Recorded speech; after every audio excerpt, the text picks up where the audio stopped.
Let's go outside the ring. Unfortunately, we have lost another member of the pro wrestling world. Sycho Sid Vicious, has passed away. He had been dealing with cancer for some time.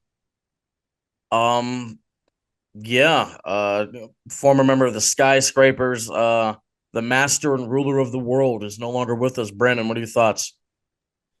That's sad, died way too young, but in some terms longer than some of his other peers. But I've been thinking about Sid and he's had like a strange career. It's kind of hard to like place him. I don't really know like where to put him in terms of like legacy and like where he ranks all time, just because, he was in WCW, he was in WWF, and he's a two-time WrestleMania main eventer. But if you go over the list of like two-time, multiple-time WrestleMania main eventers, he's probably down at the bottom. But he had like a certain type of charisma.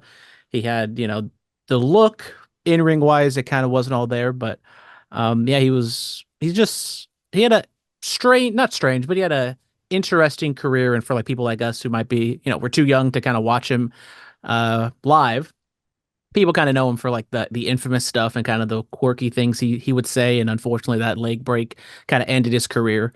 But Yeah, that's I guess that's the thing we have in common, the devastating breaks, huh?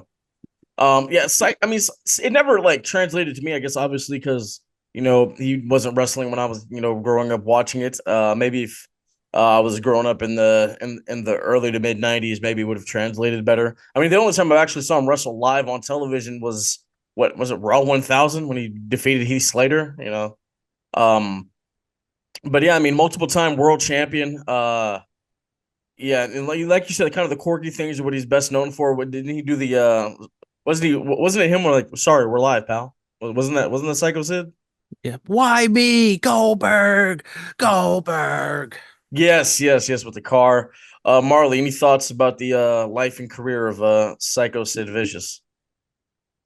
Sycho Sid was actually one of my favorite wrestlers. I wouldn't put him on the Mount Rushmore, but he would be in my top 10 because when I was doing the High Wrestling podcast, I for a minute would go back and watch the big five pay-per-views. So Royal Rumble, WrestleMania, King of the Ring, SummerSlam, and Survivor Series. I started like late 90s, ended in like the early 2000s, and every time like I recapped my favorite matches or like my favorite matches of the year or my favorite wrestlers of the year, Psycho Sid somehow made his way onto the list. So it's very sad. So I'm kind of bummed by the news a bit.